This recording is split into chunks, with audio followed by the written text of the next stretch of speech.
everyone, this is Neha. Welcome back to the channel. Hope you all are doing great. तो देखो business studies का पूरा course हम लोगों ने कंप्लीट कर लिया, इनफैक्ट 2 बार कंप्लीट कर लिया। अब देखो पढ़ना किस तरह से है, अगर आप लोगों के पास में सफिशिएंट टाइम है then go for detailed playlist of business studies. मैंने बिजनेस स्टडीज का डिटेल में पूरा कोर्स कवर करा है, जहां पर आपको हर चैप्टर के 1 शॉट्स मिल जाएंगे डिटेल के अंदर। लग रहा है यार टाइम की कमी है, 3 दिन के अंदर अंदर पूरा कोर्स कंप्लीट करना है, तो उसका भी सॉल्यूशन है मेरे पास में। आप मेरी बिजनेस स्टडीज की 15 डे स्ट्रैटेजी वाली प्लेलिस्ट फॉलो कर सकते हो। उस प्लेलिस्ट के अंदर मैंने आपका हर चैप्टर 1 शॉट के अंदर कवर करा है in just 30 to 40 minutes. 30 to 40 minutes के अंदर चैप्टर कवर करा है, बट मेक श्योर करा है कि सारे टॉपिक्स कवर होने चाहिए, कोई टॉपिक हम लोगों ने स्किप नहीं करा। तो आप आराम से उस स्ट्रैटेजी वाली प्लेलिस्ट को भी फॉलो कर सकते हो। तो इस तरह से तो आपका चैप्टर तैयार हो जाएगा।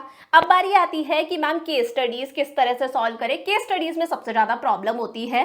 तो देखो केस स्टडीज में पहली बात तो केस स्टडी देखकर समझ ही नहीं आता कि ये जो केस स्टडी है वो कौन से चैप्टर की है, यहां पर कौन से कॉन्सेप्ट कौन से टॉपिक की बात करी गई है। तो उसके लिए आज मैं आपको करा रही हूं कीवर्ड्स चैप्टर नंबर 1 और 2 के। यहां पर आपके पास में कुछ कीवर्ड्स प्रेजेंट है, कुछ हिंट्स बोल सकते हो, क्लूज बोल सकते हो कि अगर ऐसा कुछ भी आपको अपनी केस स्टडी में लिखा हुआ दिखता है तो वो देखकर आपको समझ में आ जाएगा कि यार केस स्टडी कौन से कॉन्सेप्ट से रिलेटेड है। उसके बाद में आपको उस पर्टिकुलर कॉन्सेप्ट के फीचर्स लिखने हैं, इंपॉर्टेंस लिखनी है, उसे एक्सप्लेन करना है। समझ में आ गया?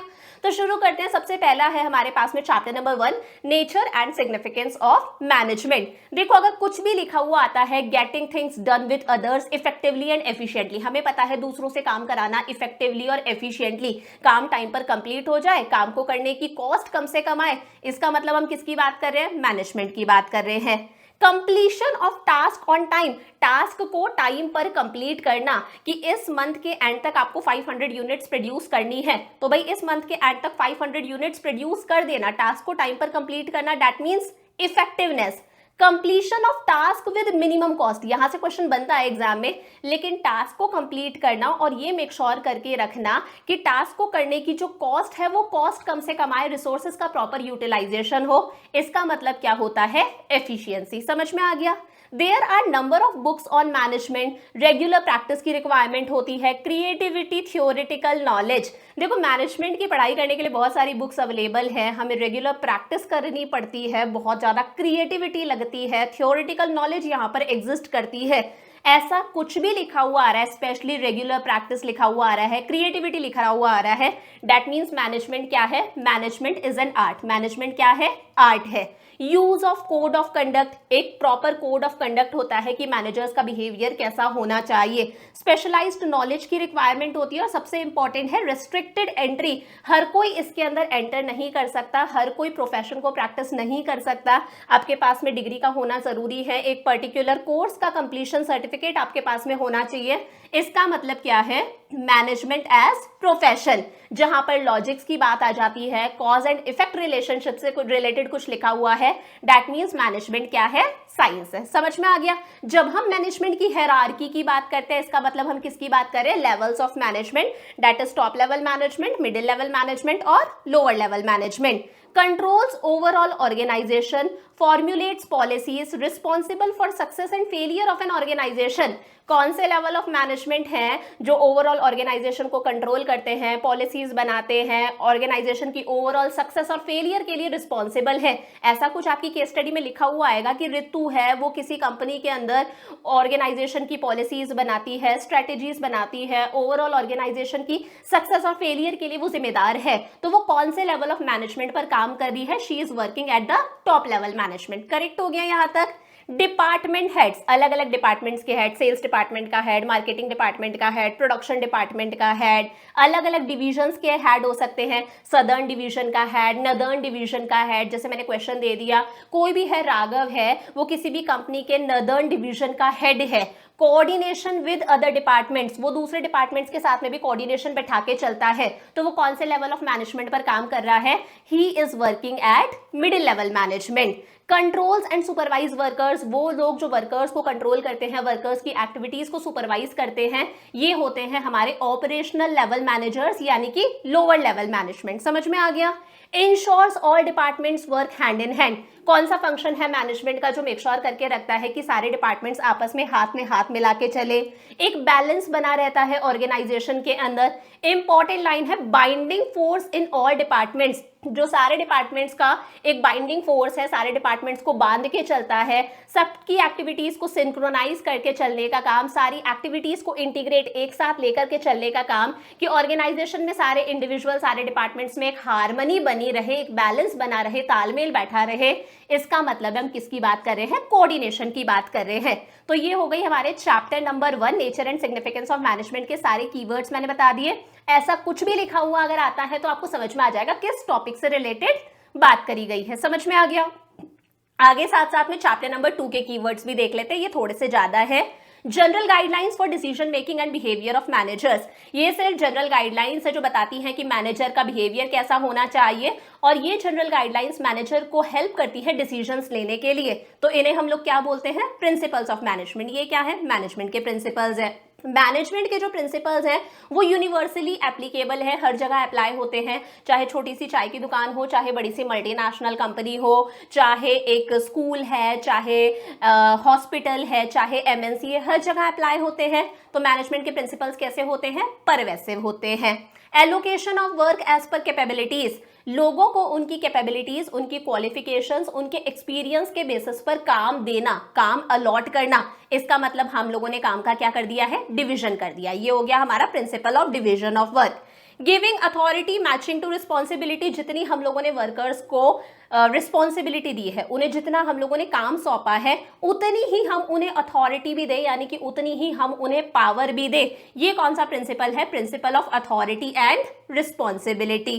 Clear agreement between superiors and subordinate, superiors और सबॉर्डिनेट्स के बीच में प्रॉपर एग्रीमेंट होना चाहिए। सुपीरियर कौन है? बॉस है। सबॉर्डिनेट कौन होता है? जो उसके अंडर काम करते हैं। सबके बीच में क्लियर एग्रीमेंट होना चाहिए। अगर सुपीरियर्स पेनल्टीज लगा रहे हैं, पनिशमेंट्स दे रहे हैं, तो सबको पनिशमेंट्स बराबरी से दे, कोई वहां पर भेदभाव नहीं होना चाहिए। ये होता है हमारा प्रिंसिपल ऑफ डिसिप्लिन, कि सब पर पेनल्टी का प्रॉपर एप्लीकेशन होना चाहिए। अगर सुपीरियर सबॉर्डिनेट से कोई कमिटमेंट कर रहे हैं, बॉस अपने सबॉर्डिनेट से कोई कमिटमेंट कर रहा है, तो वो उस कमिटमेंट को पूरा करे। ये हो गया principle of discipline. Orders from one boss only, एक ही बॉस से ऑर्डर्स लेना। अगर एक से ज्यादा बॉसेस से ऑर्डर्स लेंगे तो कहीं ना कहीं कंफ्यूजन हो जाएगा कि हमें किसकी बात को फॉलो करना है। ये प्रिंसिपल हो गया principle of unity of command, कि एक से ही हमें कमांड मिले, ऑर्डर्स इंस्ट्रक्शंस मिले। Unification of efforts, one unit one plan, एक यूनिट का एक ही प्लान, सबके एफर्ट्स को यूनिफाई करके रखना, यानी कि सबके एफर्ट्स को एक साथ लेकर के चलना। एक डिवीजन का एक ही प्लान होना चाहिए, that means unity of direction, की एक डिपार्टमेंट के अंदर जितने भी एम्प्लॉइज है वो सब एक ही डायरेक्शन में जाएं, उन सबका एक ही कॉमन गोल, कॉमन मकसद होना चाहिए। Priority to benefits of organisation and not to personal benefits, ये भी बहुत इंपॉर्टेंट है, यहाँ से केस स्टडी बनती है कि ऑर्गेनाइजेशन के इंटरेस्ट को, ऑर्गेनाइजेशन के गोल्स को ज्यादा प्रायोरिटी देना as compare to personal benefits. मान लो मैं जो हूँ वो प्रोडक्शन हेड हूँ किसी ऑर्गेनाइजेशन के अंदर, अब मुझे मान लो रॉ मटेरियल खरीदना है। रॉ मटेरियल नॉर्मली कंपनी जिससे खरीदती है वो रॉ मटेरियल दे देता है मान लो 400 रुपए के अंदर, लेकिन मान लो मेरा कोई रिलेटिव है और मैं मेरे रिलेटिव से रॉ मटेरियल खरीद कर लेकर आऊं जो मुझे रॉ मटेरियल 400 की बजाय 600 का देगा। ये मैंने मेरे पर्सनल इंटरेस्ट के बारे में सोचा ना, मैंने मेरी फैमिली के बारे में सोचा। मैं अगर कंपनी के बारे में सोचती तो मैं उस बंदे से रॉ मटेरियल खरीदती जो मुझे रॉ मटेरियल 400 में अवेलेबल करवा रहा है, लेकिन मैं मेरा रॉ मटेरियल मेरे रिलेटिव से खरीद कर लेकर आ रही हूँ जो सेम रॉ मटेरियल मुझे 600 का दे रहा है। तो यहाँ पर मैंने मेरे पर्सनल बेनिफिट्स के बारे में सोचा, मैंने ऑर्गेनाइजेशन के बेनिफिट्स के बारे में नहीं सोचा। इसका मतलब मैंने इस प्रिंसिपल को क्या कर दिया? वायलेट कर दिया, खत्म कर दिया। तो ऑर्गेनाइजेशन के इंटरेस्ट को ज्यादा प्रायोरिटी देना, पर्सनल इंटरेस्ट को कम प्रायोरिटी देना, इसे हम बोलते हैं subordination of individual interest to general interest. इस तरह की केस स्टडी एग्जाम में बनकर आती है, आपको पहचानना है। Fair wages and salary increments, हमारे जो वर्कर्स हैं उन्हें फेयर वेजेस देना, सबको समान वेजेस सैलरी देना उनके क्वालिफिकेशन एक्सपीरियंस काम के बेसिस पर, और टाइम टू टाइम इंक्रीमेंट्स भी देना, that is remuneration of persons. क्या? Remuneration of persons. Important decision should be taken by top management. जितने भी इंपॉर्टेंट डिसीजंस है, पॉलिसी, स्ट्रेटेजीज वगैरह बनाना, वो काम टॉप मैनेजमेंट करेगा। और जो रूटीन डिसीजंस है वो हमारे मिडिल लेवल मैनेजर्स और लोअर लेवल मैनेजर्स भी ले सकते हैं। इस प्रिंसिपल को हम क्या बोलते हैं? Centralization and decentralization. कि important decisions top level managers लेंगे, साथ साथ में रूटीन डिसीजंस हमारे middle level managers, lower level managers भी ले सकते हैं। तो ये सेंट्रलाइजेशन और डिसेंट्रलाइजेशन का क्या हो गया? बैलेंस हो गया। Fixed line of authority and communication. Authority की एक फिक्स्ड लाइन, कम्युनिकेशन की फिक्स्ड लाइन, कि ये जो है वो कोई बात इसको बताएगा, ये बात इसको बताएगा, इस तरह से कि ए जो कोई बात है वो किसे बताएगा? बी को बताएगा। देन बी इंस्ट्रक्शंस, जो इन्फॉर्मेशन है वो सी को देगा, सी डी को देगा। तो इस तरह से जो fixed line of communication authority follow होती है उसे हम लोग क्या बोल देते हैं? Scalar chain, principle of scalar chain. लेकिन प्रिंसिपल ऑफ स्कालर चेन के अंदर शॉर्टकट पॉसिबल है। जब कोई अर्जेंट मैसेज हमें पहुंचाना है, कोई इमरजेंसी वाली सिचुएशन आ जाती है, तो ए जो है वो डायरेक्टली सी से भी बात कर सकता है, डी से भी बात कर सकता है। इसे हम लोग क्या बोल देते हैं? शॉर्टकट को गैंग प्लैंक। याद हो गई यहां तक के? Right place for every man and material. Her man के लिए, हर मटीरियल के लिए एक प्रॉपर प्लेस होनी चाहिए। कि हर आदमी के लिए एक प्रॉपर प्लेस, एम्प्लॉय के लिए प्रॉपर प्लेस होनी चाहिए। पर्टिकुलर कैबिन में वो बैठा है, अपनी जगह पर बैठा है। और हर टूल, हर मशीनरी की एक प्रॉपर प्लेस होनी चाहिए कि लोगों को और मशीनरी को ढूंढने में टाइम ना लगे। समझ में आया? ये है principle of order. No discrimination on the basis of gender, religion, caste, language, nationality. इन सब चीजों के बेसिस पर कोई भी भेदभाव नहीं होना चाहिए एम्प्लॉइज के अंदर। ये है principle of equity. Providing job security, no frequent transfers and termination. Employ को जॉब सिक्योरिटी होनी चाहिए कि यार जल्दी से मुझे इस जॉब से निकाला नहीं जाएगा। फ्रीक्वेंटली ट्रांसफर नहीं होना चाहिए कि एम्प्लॉयज जल्दी जल्दी नौकरी छोड़ के जाए, उन्हें नौकरी से टर्मिनेट ना करा जाए, निकाला ना जाए। उसे एक टाइम तो दिया जाए, सफिशिएंट टाइम दिया जाए कि बंदा अपनी स्किल्स को शो कर सके, अपने टैलेंट को शो कर सके, अपना काम दिखा सके।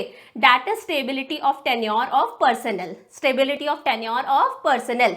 टेकिंग फर्स्ट स्टेप, आगे बढ़ के कोई काम करना, अगर ऐसा कुछ लिखा है मतलब इनिशिएटिव की बात करी गई है। जब टीम स्पिरिट की बात करी जाती है, ये इंपॉर्टेंट है, जहां पर मैनेजर्स आई का यूज ना करे, आई की बजाय वो किसका यूज करे? वी, हम का यूज करे। टीम स्पिरिट, ब्रदरहुड वाली बात आ जाती है। That is principle of Spirit the course. Correct हो गया यहां तक? जब हम लॉजिक्स और साइंस को यूज करते हैं, कोई भी डिसीजन हम साइंटिफिकली लेते हैं, जहां पर लॉजिक्स का यूज हो रहा है, कोई भी डिसीजन साइंटिफिकली लिया जा रहा है। Not taking decisions on the basis of intuitions and past experience. जहां पर हम इंट्यूशंस के बेसिस पर डिसीजन नहीं लेते कि हमें तो ऐसा लगा इसलिए हम लोगों ने ये डिसीजन ले लिया, ये मेथड अपना लिया। या फिर अपने पास्ट एक्सपीरियंस के बेसिस पर कोई डिसीजन नहीं लेना कि हमारे टाइम पर तो हमने ये काम 3 दिन में कंप्लीट कर लिया था, तो अब सेम काम जो है वो 3 दिन में कंप्लीट होना चाहिए। ऐसा कुछ नहीं, हर चीज लॉजिक्स पर बेस्ड होनी चाहिए, साइंस पर बेस्ड होनी चाहिए। ये हमारा प्रिंसिपल है science not rule of thumb. क्या? Science not rule of thumb. Mental revolution, workers should not do strikes sharing gain of company with workers। mental revolution है, देखो ऑर्गेनाइजेशन के अंदर 2 ग्रुप्स होते हैं, एक मैनेजर्स का ग्रुप होता है, एक वर्कर्स का ग्रुप होता है। तो जो मैनेजर्स हैं उन्हें लगना चाहिए कि यार हमारे जो कंपनी में हम जो भी कुछ अचीव कर रहे हैं वो किसकी हेल्प से कर रहे हैं? वर्कर्स की हेल्प से कर रहे हैं। तो उन्हें वर्कर्स के साथ में अपने गेन्स शेयर करने चाहिए and at the same time workers को भी अननेसेसरी स्ट्राइक्स वगैरह, हड़ताल वगैरह नहीं करना चाहिए। दोनों पार्टीज एक दूसरे के टूवर्ड्स अपना एटीट्यूड चेंज करें, दोनों हाथ में हाथ मिला के चले। ये प्रिंसिपल हो गया हमारा हार्मनी नॉट डिस्कॉर्ड। क्या? हार्मनी होनी चाहिए, डिस्कॉर्ड्स नहीं होने चाहिए। मेंटल रिवॉल्यूशन हो, मैनेजर्स जो ऑर्गेनाइजेशन के गोल्स है, जो गेन्स है वो वर्कर्स के साथ में शेयर करें, वर्कर्स भी अननेसेसरीली स्ट्राइक्स ना करें। Manager should not close ears to constructive suggestions of employees. Important बात है, अगर कोई एम्प्लॉय कोई कंस्ट्रक्टिव सजेशन दे रहा है तो मैनेजर अपने कान बंद ना करें, उसके कंस्ट्रक्टिव सजेशंस को सुने। पैटर्नलिस्टिक स्टाइल ऑफ मैनेजमेंट होना चाहिए, यानी कि मैनेजर्स जो हैं वो अपने एम्प्लॉइज को अपने बच्चों की तरह ट्रीट करें, उनकी सारी बातें सुने। आपस में एक ब्रदरहुड वाली फीलिंग होनी चाहिए। That is cooperation not individualism. मिलकर काम करो, इंडिविजुअलिज्म नहीं होना चाहिए। Workers training is essential. Workers की ट्रेनिंग जरूरी है, ट्रेनिंग सेशंस वगैरह होने चाहिए। इसका मतलब है डेवलपमेंट ऑफ वर्कर्स, तभी वर्कर्स का डेवलपमेंट होगा to their greatest efficiency and prosperity. Setting standards for every activity, हर एक्टिविटी के लिए स्टैंडर्ड सेट करना, क्वालिटी स्टैंडर्ड सेट करना कि ये चीज बनानी है तो इसके लिए इस तरह का रॉ मटेरियल यूज करा जाएगा, ऐसे वर्कर्स जो हैं वर्कर्स इस तरह के होने चाहिए, ऐसी वर्किंग कंडीशंस होनी चाहिए that is standardization of work, हर चीज के लिए क्वालिटी स्टैंडर्ड सेट करना। Reducing the line of product, अगर आप 100 प्रोडक्ट्स बेच रहे हो, 100 तरह के टाइप्स बेच रहे हो, डिमांड सिर्फ 10 की आ रही है तो 90 को शट डाउन कर देना। समझ में आया? Reducing line of product, limited products ही बेचना, ऐसे प्रोडक्ट्स ना बेचना जिनकी मार्केट में उतनी डिमांड नहीं है। Stop the sale of products whose demand is not enough, वही लिखा है। ये होता है हमारा सिंप्लीफिकेशन ऑफ वर्क। क्या होता है? Simplification of work. Standard time for each job, her job के लिए एक स्टैंडर्ड टाइम सेट करना कि ये कॉफी बनाने का टाइम है तो कॉफी जो है वो 10 मिनट में बन जानी चाहिए, दैट इज टाइम स्टडी। अगर अननेसेसरी या फिर वेस्टफुल मूवमेंट्स हो रहे हैं कि वर्कर जो है वो बहुत दूर दूर वॉशरूम जा रहा है, उसमें उसके 15 मिनट खर्च हो रहे हैं, वर्कर जो है उसका टूल बॉक्स बहुत दूर रखा हुआ है, वो बार बार टूल बॉक्स लेने जाता है, उसमें 10 मिनट वेस्ट हो जाते हैं, तो इस तरह की अननेसेसरी और वेस्टफुल मूवमेंट्स कम से कम होना, ताकि जॉब को परफॉर्म करने में टाइम कम से कम लगे। अनप्रोडक्टिव मूवमेंट्स जो है वो कम से कम हो, इस तरह की मूवमेंट्स को एलिमिनेट करना, दैट इज मोशन स्टडी। अब डिसाइड करना कि एक दिन में कितने रेस्ट इंटरवल्स हो सकते हैं, ब्रेकफास्ट का ब्रेक हो सकता है, लंच ब्रेक हो सकता है, टी ब्रेक हो सकता है, और इन ब्रेक्स की क्या ड्यूरेशन होनी चाहिए, 10 मिनट का देना चाहिए, 15 मिनट का देना चाहिए, आधे घंटे का देना चाहिए, दैट इज फैटीग स्टडी। क्योंकि काम करते करते बंदा थक जाता है, उसे रेस्ट की रिक्वायरमेंट होती है ताकि वो दोबारा अपना स्टैमिना रीगेन कर सके।